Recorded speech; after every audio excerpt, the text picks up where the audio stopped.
Book of Wisdom, chapter 6:14, which says, she is waiting at your door early in the morning. Do you want that? Try once an experience. In Germany, one woman, whenever she sees me, Thomas Paul, morning 4 o'clock, I listen to you every day. This is last 10 years, she says. Last 10 years, morning 4 o'clock, she gets up listening to Thomas Paul. Do you want that? Do you want such a setup to be made?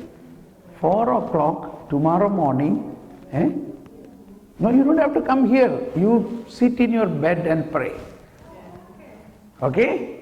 Are you ready? But you will raise up from the sleep. That much you have to allow. So how many of you want such a setup? Those who want such a setup to be united with my soul, you raise your hand now. Give a consent.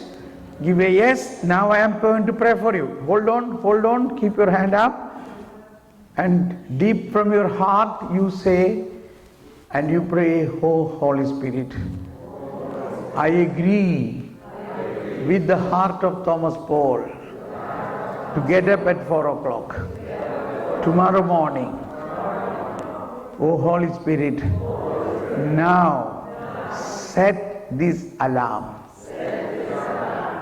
Amen.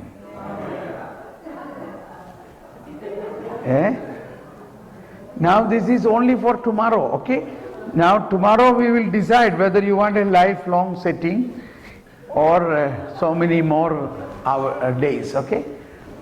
Now you will get up at 4 o'clock tomorrow. Because I get up before 4 o'clock. I will pray, Holy Spirit, make everybody get up. So all those who have now connected with my soul, you will get up. My dear friends, you may attend any number of retreats, it is good, but nothing is going to work, or it will be more, or it is very important, you yourself pray like Jesus prayed. How Jesus was praying? Early in the morning, before dawn, he used to get up and pray. Jesus, why he had to pray? He is God. Why he had to receive wisdom? Now I am going to give you a very important insight. Pay attention. Jesus is true God, at the same time true man. This we know. He is true God and true man. As true God, he is with unlimited wisdom. Infinite wisdom, okay? Even as a child, in that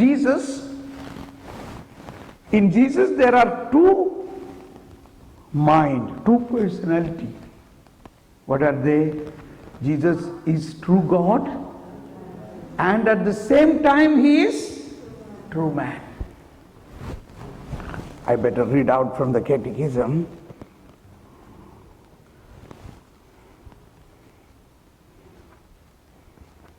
So that,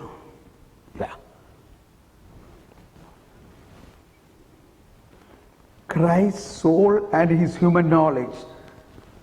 This human soul that the Son of God assumed is endowed with a true human knowledge. As such, this knowledge could not in itself be unlimited. Human mind, human knowledge. Whereas, I say another paragraph, but at the same time, this truly human knowledge of God's Son expressed the divine life of his